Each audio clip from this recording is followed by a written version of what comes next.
Hello friends, how are you? This side Harshika and today we are gonna start a new topic that is life processes from our class 10th biology. देखिए, आज biology की पहली class है और मैं आपको आज ही से बता दे रही हूँ कि बायोलॉजी में टर्मिनोलॉजी का बहुत इंपॉर्टेंट रोल है। अगर आप टर्म्स को तोड़ लेते हैं, उनका मतलब जान लेते हैं तो डेफिनेशन तो खुद ब खुद आपकी बन जाती है, क्लियर हो जाती है बिना रटे।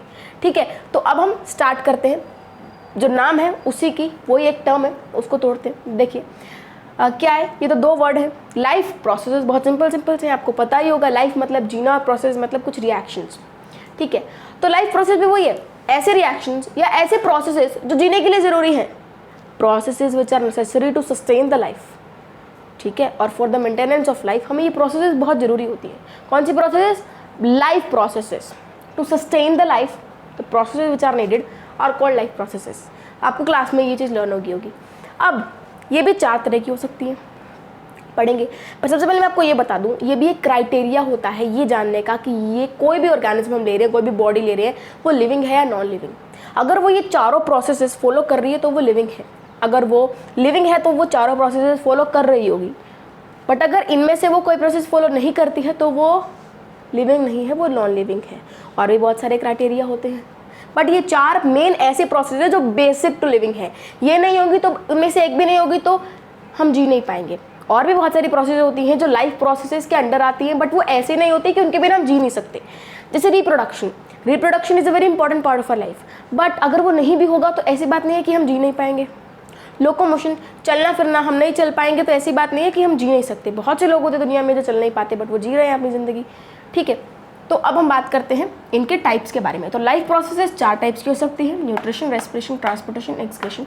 किसी भी लिविंग ऑर्गेनिज्म को ले लें, प्लांट्स को ले लें, ह्यूमन बींग्स हमको ले लें, कुछ हम एक और ऑर्गेनिज्म के एग्जाम्पल से पढ़ेंगे जिसका नाम है अमीबा, आप उसको ले लें। ठीक है, सब चारों ये प्रोसेस जरूर फॉलो कर रहे होते हैं।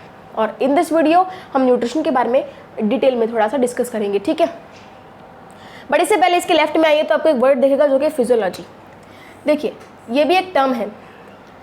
ये क्या बताती है? ये एक बायोलॉजी की ऐसी ब्रांच है जो लाइफ प्रोसेसेस के बारे में स्टडी करते हैं इसमें हम।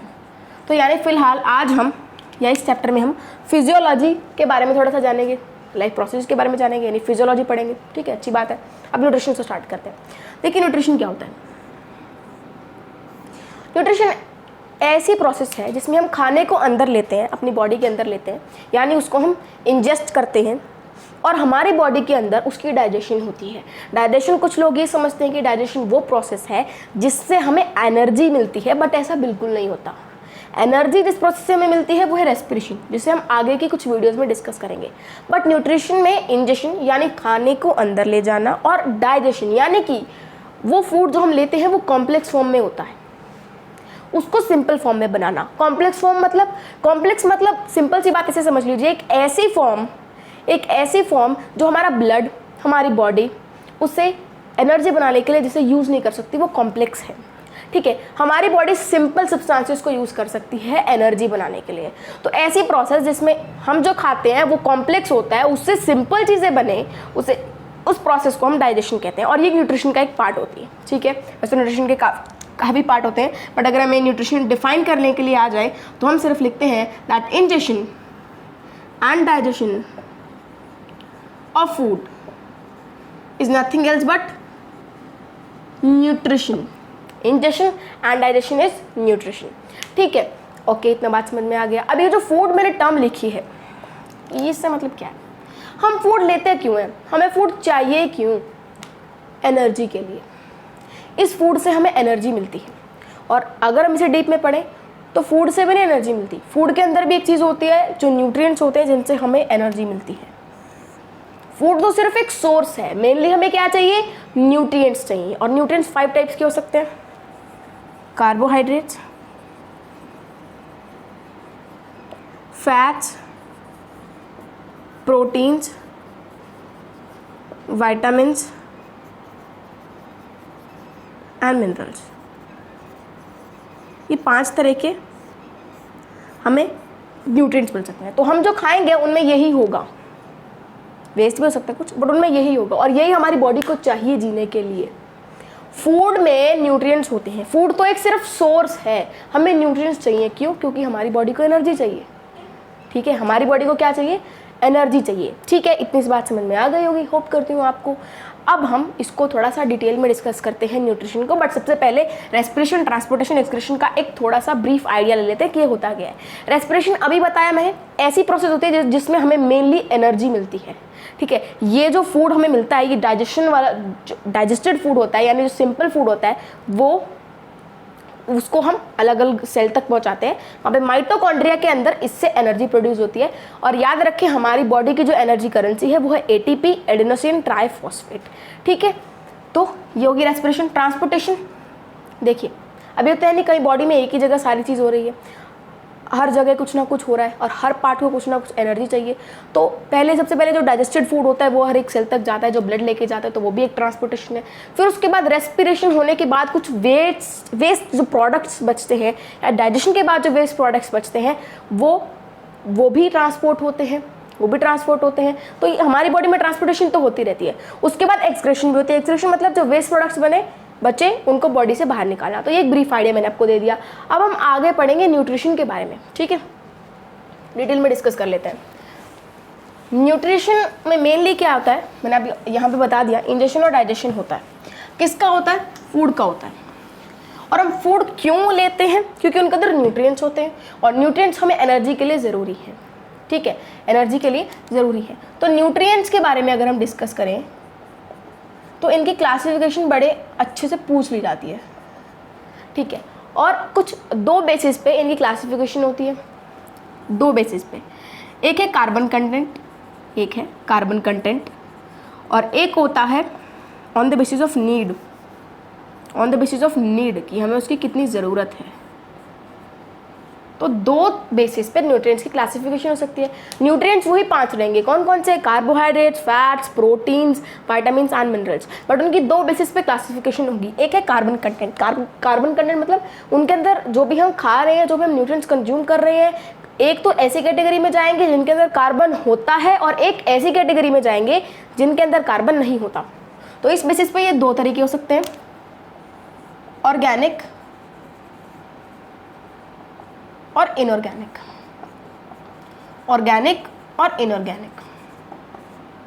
तो ऑर्गेनिक वो जिनके अंदर कार्बन होता है और इनऑर्गेनिक वो जिनके अंदर कार्बन नहीं होता। और ऑर्गेनिक 4 न्यूट्रिएंट्स होते हैं। मिनरल्स जो होते हैं उनको छोड़ के सबके अंदर कार्बन होता है।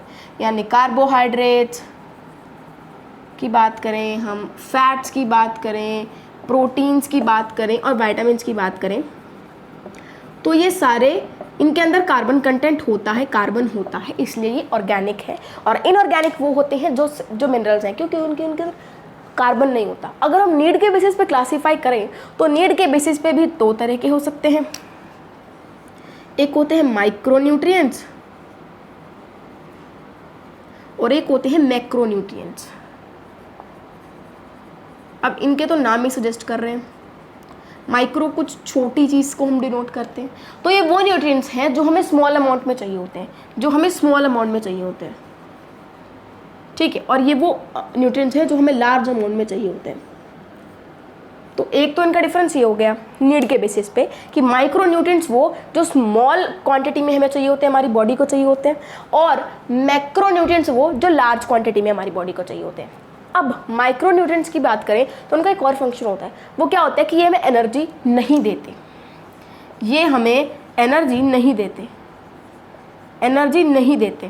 पर जो मैक्रो न्यूट्रिएंट्स हैं वो एनर्जी देते हैं। अब इनके अंदर आता कौन कौन है?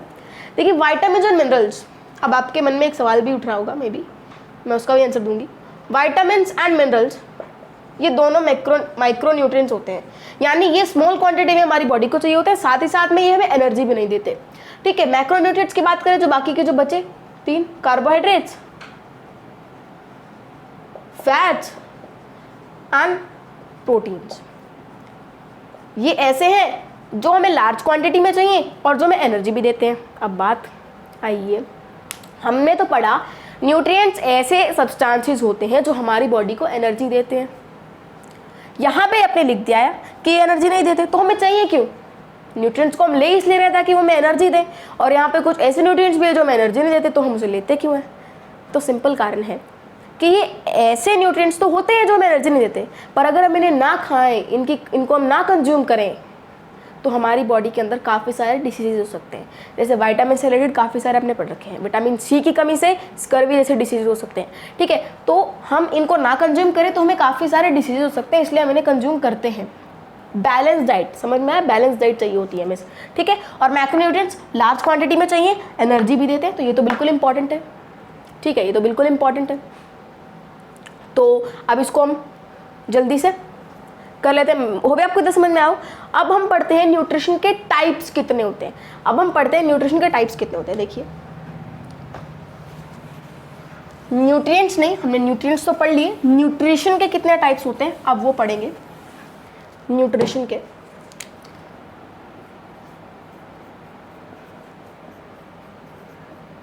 देखिए, न्यूट्रिशन की definition, injection and digestion of food, simply समझ लिया।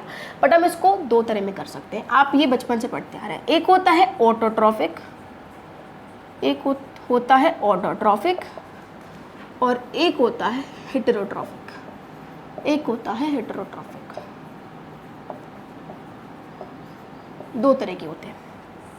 देखिए वही बात, टर्मिनोलॉजी है यहाँ पे भी, ठीक है। ऑटो का मतलब क्या होता है? ऑटो का मतलब होता है खुद, ऑटो का मतलब होता है खुद, ये देखो, ठीक है। ऑटोट्रॉफिक मोड ऑफ न्यूट्रिशन खुद, हेटेरोट्रॉफिक मतलब किसी पे डिपेंडेंट होना। तो बस ये हो गया। ऑटोट्रॉफिक मतलब न्यूट्रिशन क्या होता है? खाना कंज्यूम करना, ठीक है। ऑटोट्रॉफिक ऐसे होते हैं जो खुद अपना खाना बना लेते हैं। ऑटोट्रॉफ या फिर हम कहें ऑटोट्रॉफिक मोड ऑफ न्यूट्रिशन ऐसा होता है जिसमें जो ऑर्गेनिज्म इसके अंडर आएंगे वो अपना खाना खुद ही बनाएंगे, खुद ही कंज्यूम करेंगे, उनको कहने की ज़रूरत ही नहीं है। उन्हें सिर्फ अपने रॉ मटेरियल्स चाहिए जो कि इनऑर्गेनिक होते हैं, उनसे खुद ब खुद अपनी बॉडी में अपना खाना बनाते हैं, एनर्जी ले लेते हैं, बस वो होते हैं ऑटोट्रॉफिक। और हेटेरोट्रॉफिक जो खाने के लिए किसी और पे डिपेंडेंट हों, ऐसा मोड ऑफ न्यूट्रिशन जिसमें जो ऑर्गेनिजम्स आते हैं वो किसी और पे डिपेंडेंट हो खाने के लिए। जैसे हम डायरेक्टली इनडायरेक्टली प्लांट्स पे डिपेंडेंट है ना। अगर कोई वेजिटेरियन होगा तो वो डायरेक्टली प्लांट्स खाता होगा, अगर वो नॉन वेजिटेरियन है तो फिर भी कहीं ना कहीं से रिलेट करके देखें हम, तो हम भी डायरेक्टली ऑटोट्रॉफ्स पे डिपेंडेंट होते हैं, ठीक है। अभी बात होगी। और एक और बात की, जो autotrophic mode of nutrition follow करते हैं वो ऑटोट्रॉफ्स होते हैं, और जो heterotrophic mode of nutrition follow करते हैं वो हेटेरोट्रॉफ्स होते हैं। यानी हम कौन है? हेटेरोट्रॉफ्स हैं। इनके अंदर ही क्लासिफिकेशन में पढ़ेंगे। सबसे पहले ऑटोट्रॉफिक की बात करते हैं। तो ऑटोट्रॉफिक मोड ऑफ न्यूट्रिशन भी ऐसा है जिसमें दो पार्ट्स हो सकते हैं। एक होता है फोटो ऑटोट्रॉफिक,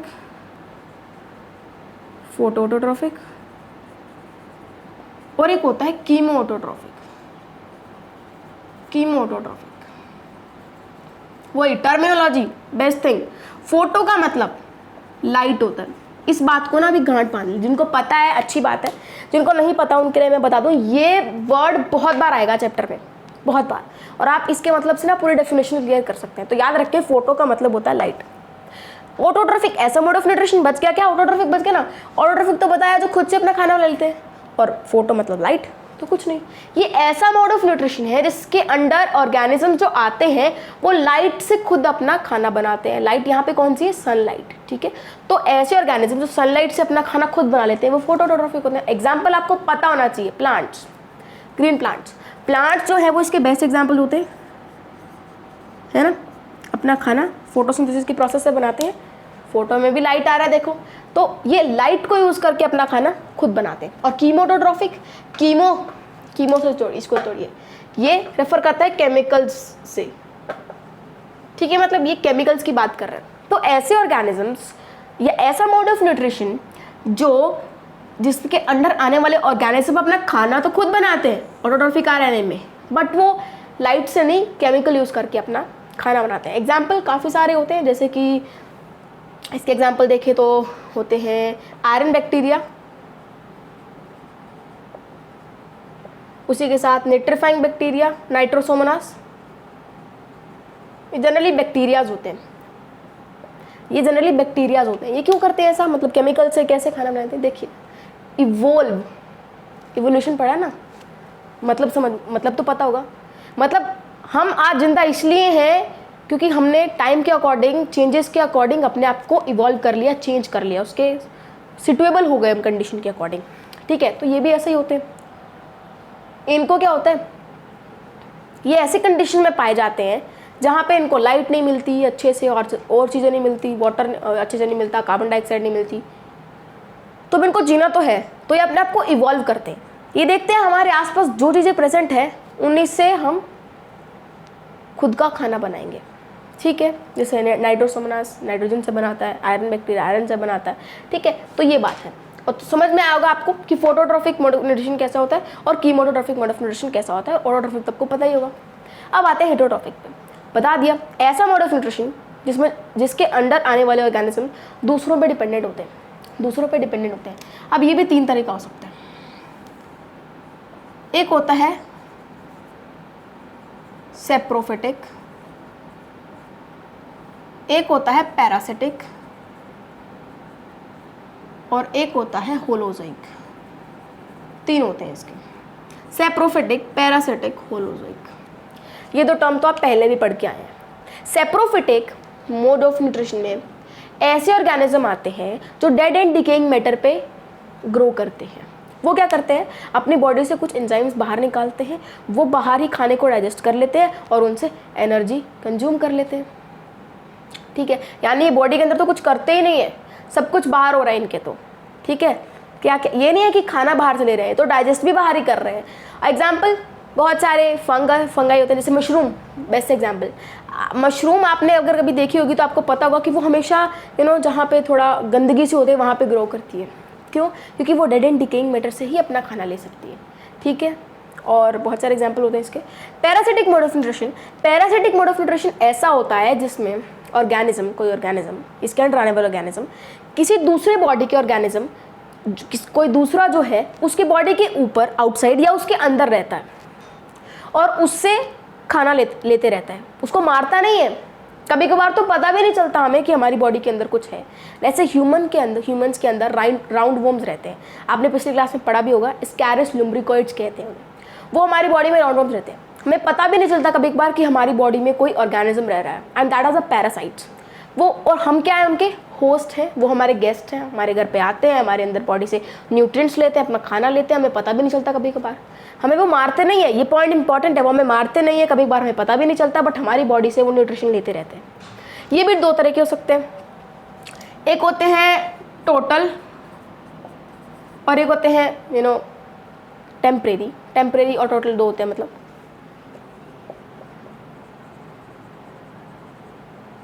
तो देखिए इनमें क्या होता है कि जो टोटल है ये क्या होता है, टोटली पैरासिटिक होते हैं, मतलब अपना खाना खुद बना ही नहीं सकते, जिएंगे तो दूसरे बॉडी के अंदर रह के जिएंगे वरना नहीं जी सकते, ठीक है। टेम्परेरी ऐसे होते हैं जो कभी कभार अपना खाना खुद भी बना लेते हैं, जब उनको कंडीशन नहीं मिलती अपना खाना बनाने के लिए या जो रॉ मटेरियल्स चाहिए वो नहीं मिलते तो वो दूसरी ऑर्गेनिज्म के अंदर चले जाते हैं, ठीक है।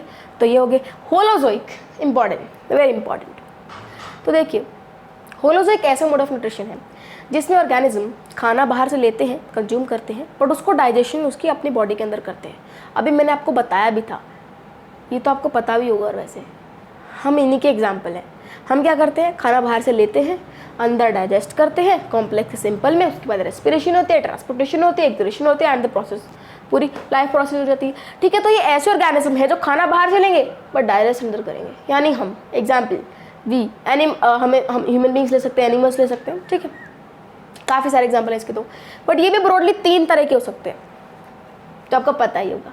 Herbivores, carnivores, omnivores. हर्बीवोर्स वो जो प्लांट्स वगैरह पे डिपेंडेंट होते हैं खाने के लिए, और उसके बाद कार्निवोर्स वो जो सिर्फ डेड एंड, जो सिर्फ एनिमल्स का मैटर खाते हैं, एनिमल मैटर, और फिर उसके बाद ओमनिवोर्स वो जो दोनों खा लेते हैं, ठीक है। तो ये था क्लासिफिकेशन मोड ऑफ न्यूट्रिशन जो है उनके में, कि न्यूट्रिशन कितने टाइप के हो सकते हैं। सबसे पहले ब्रॉडली ऑटोट्रॉफिक, हेटेरोट्रॉफिक, फिर उसके बाद ऑटोट्रॉफिक ऐसा न्यूट्रिशन जो खुद खाना बनाए, ऐसा न्यूट्रिशन।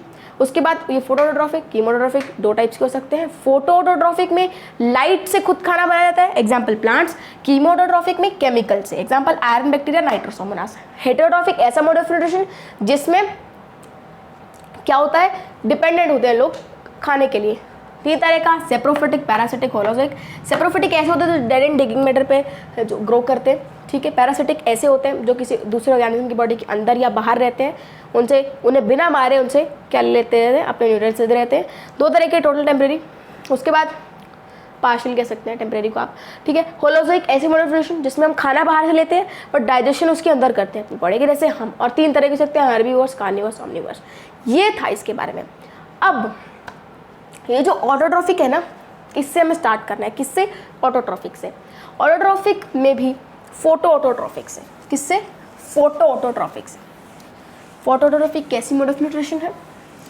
जिसमें लाइट की मदद से खुद खाना बनाया जाता हो। लाइट की मदद से खुद खाना बनाया जाता हो।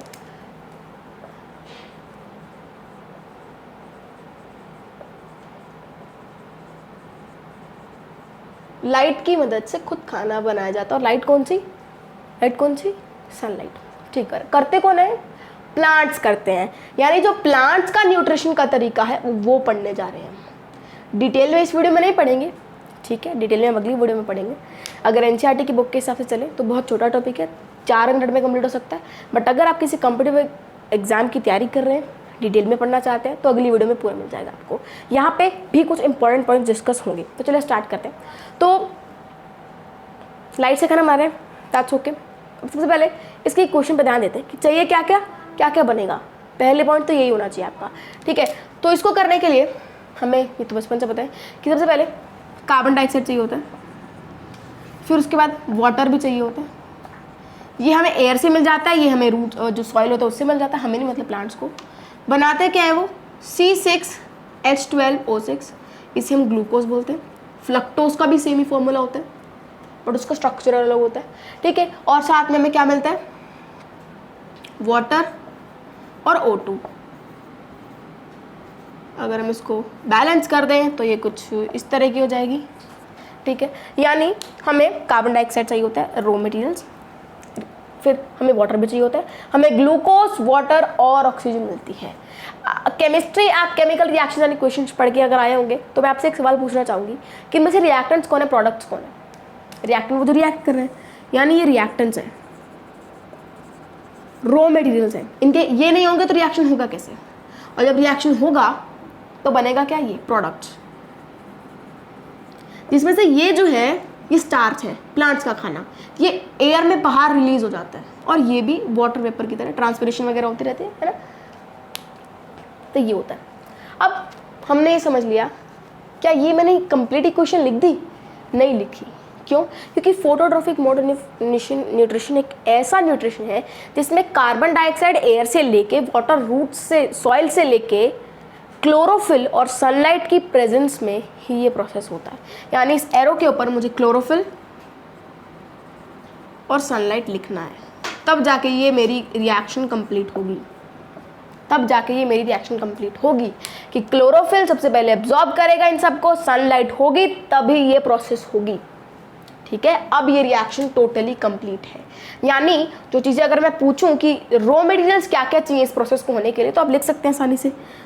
कार्बन डाइऑक्साइड चाहिए, वाटर चाहिए, क्लोरोफिल चाहिए जिसे हम फोटोसिंथेटिक पिगमेंट भी बोलते हैं, और लास्ट में सनलाइट चाहिए। Very good.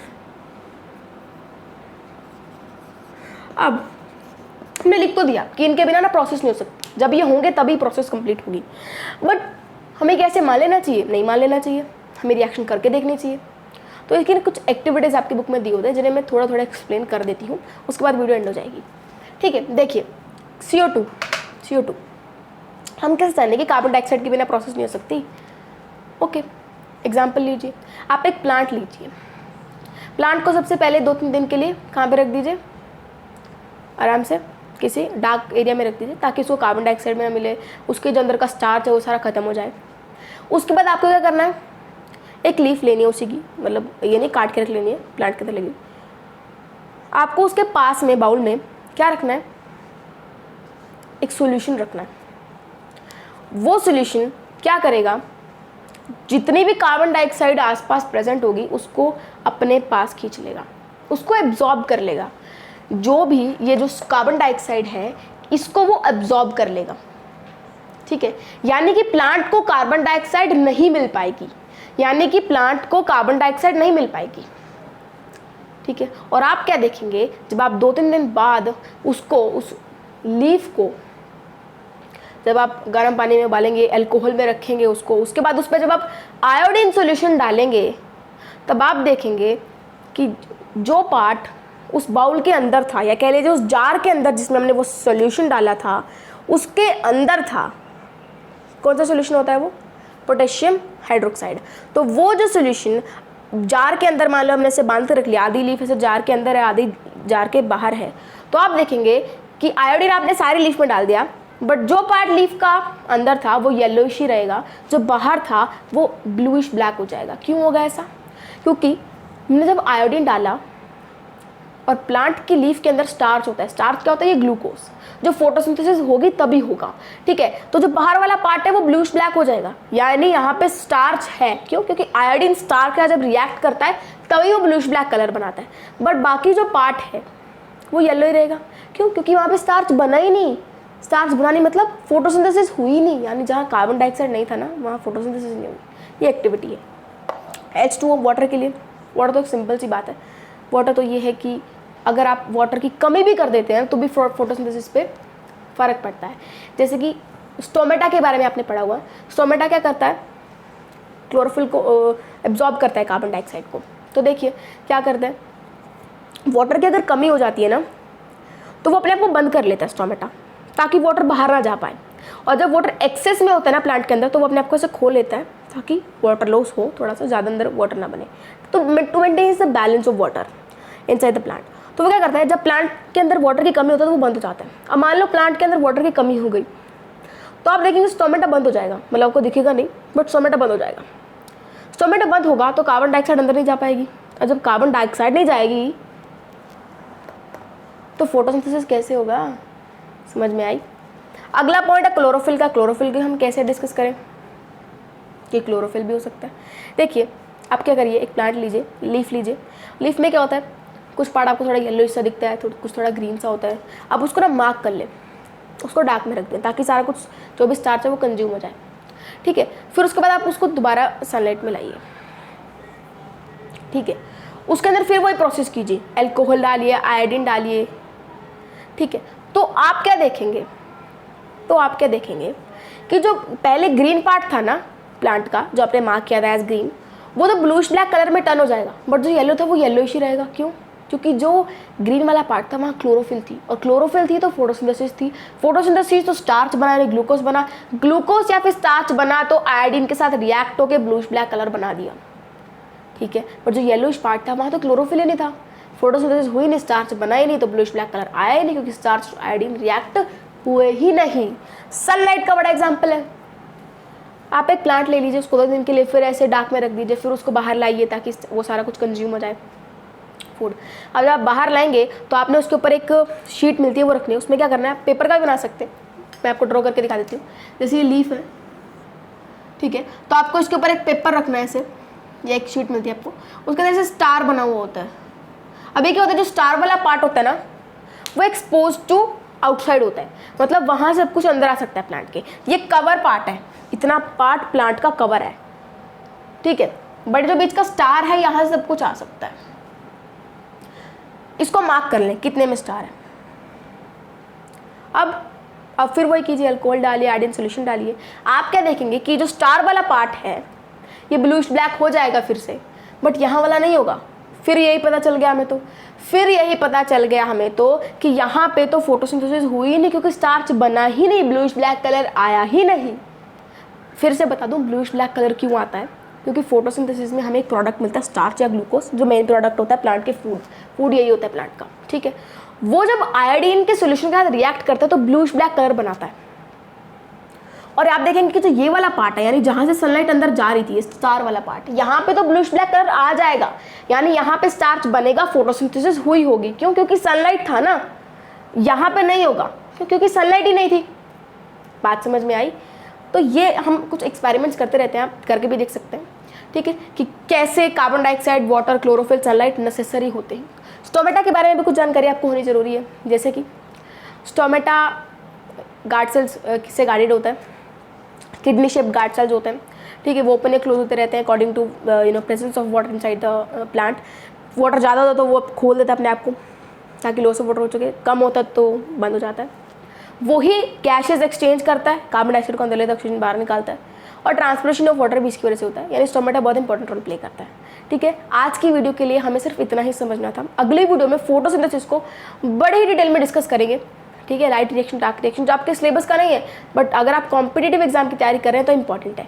ठीक है, वो डिस्कस करेंगे। मिलते हैं आपको नेक्स्ट वीडियो में। Till then bye bye, take care, stay home, stay safe, and please subscribe to our channel Wonder Mind. Thank you for watching.